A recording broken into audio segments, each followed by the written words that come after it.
This video uses the operation pivot mat.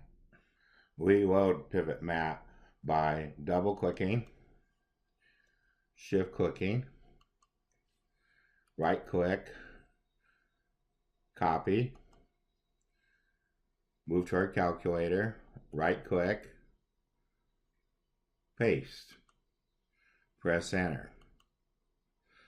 To see that we have loaded it, press the var key, press CAS, press program, and we see that pivot mat has been loaded into our calculator.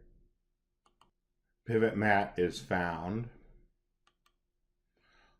under the info, immediate mode, CAS, var option.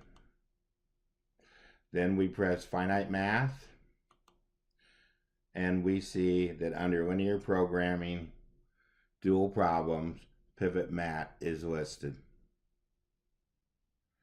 This video is on system of linear equations, more equations than unknowns. More equations than unknowns is also known as an overdetermined system.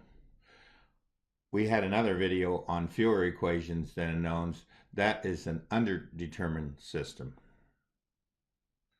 We brought up the Wikipedia example of an overdetermined system with two dimensions.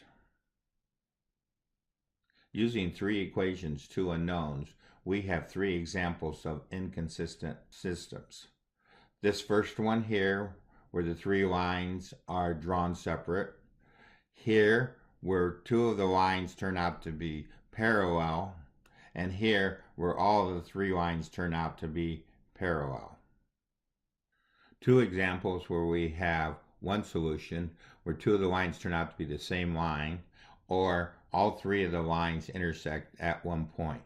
The final thing is where they all turn out to be the same line. So we have an infinite solution here.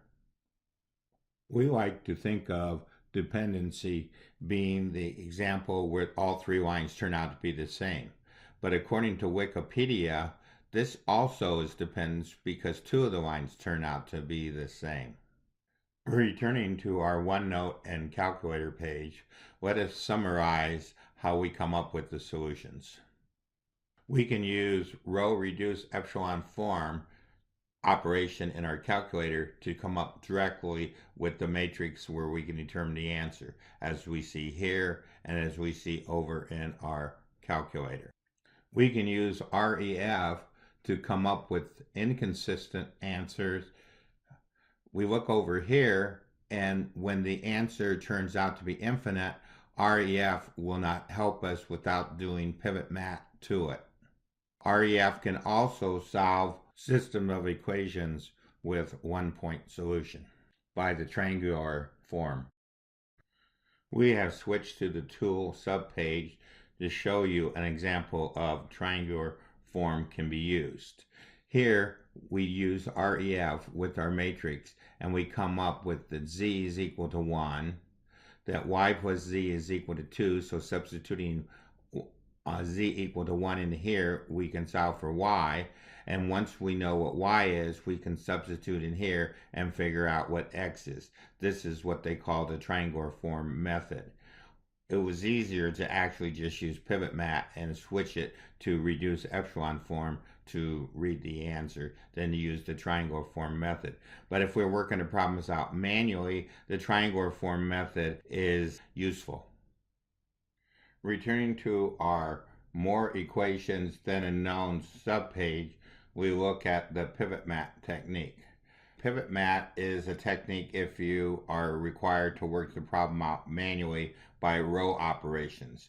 It just automates the column so that when you check, you can see if you made an error before you move on to the next column. We go back to our 5 equations with 2 unknowns and put it into M1. Pivot mat about 1, 1.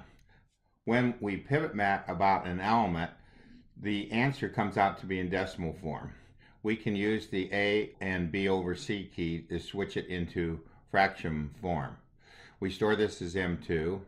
Then we pivot to 2 about M2 to get M3, and then we pivot M3, 3, 3 to come up with our answer. One thing that we can say about our answer in this particular problem is that the last row turns out to be 0. So whenever the last row turns out to be 0, I'm going to ignore that row and look at the rows above it. Since the row above it says that 0 is equal to 1, that is inconsistent. So that's why we come up with no solution for this matrix. In the calculator, we added the Wikipedia example of more equations than unknowns with 3 equations, 2 unknowns, where it came out to be a 1-point answer. So when we put this in as matrix 1, then press row reduce epsilon form, we come up with all zeros in the bottom. So our rule is to ignore all zeros. So x is equal to 0 and y is equal to 1. If we take a look at our plot, we see that all 3 lines intersect at 0, 1. If we take a look at SYMB, we see that we put these in with the y equal form of the equation. Returning to our home screen, we use the following functions or operations. So if we go to their toolbox, we see REF is right here in our catalog. So we'll escape. We have pivot map, so we hit var, we hit 2 for program, and we hit 1, we will get pivot map. Earlier in our screen, RREF, so if we hit our toolbox, we hit math, we hit 7 for matrix, and then we hit 3, we get RREF. So this is where these commands are found. Our last case is where we have infinite, which we call dependent solutions that are consistent. So we went back to our tools, higher equation, higher unknowns. So here we have the example with 5 equations and 5 unknowns. So we call up RREF, we put this answer in, and we end up with 2 rows of zeros at the bottom. So we ignore these. Whenever we come up with a column that doesn't have a 1 and 0, then that's when we end up with infinite solutions. So we have 2 of those columns, column 2 and column 5. Let's go to our subpage. So when we hit our subpage over here, we take column 2 and we put it equal to the parameter s. We take column 5 and put it per the parameter t. And then we go back and work these solutions out. We called this dependent consistent system. This is where we have an infinite answer. Returning to our OneNote page for more equations than unknowns, we have the row reduce epsilon form rules for when we work out the problem manually, or we use REF to work the problem and we do not directly come up with the answer. By manual, we also mean using pivot mat to come up with the columns to work the problem. Row reduce epsilon form rules fail for REF of M1.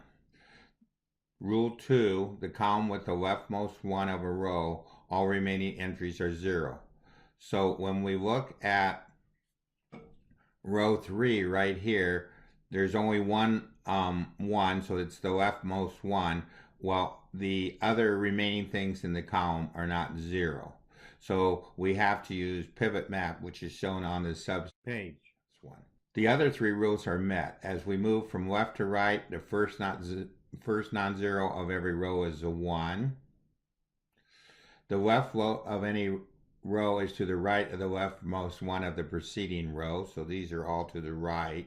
And rows with only zeros are below the other rows, so the row with all the zeros is below the other rows. The last thing we do is we plot these 5 equations with 2 unknowns. Since we have x is equal to a value with the 5x is equal to 20, we do not use the function, we use the advanced graphing symbolic view since it can plot relations. So we put all these into advanced graphing directly. Then we go over to our plot key and plot this answer. As we see, we ended up with 5 different equations, and none of these end up being the same point for all 5. So this turns out to be inconsistent. They're all zeros, we ignore that and we go to the answer above it. And so since we have that 0 is equal to 1, that is inconsistent. Therefore, the answer is no solution. This ends our video on more equations than unknowns.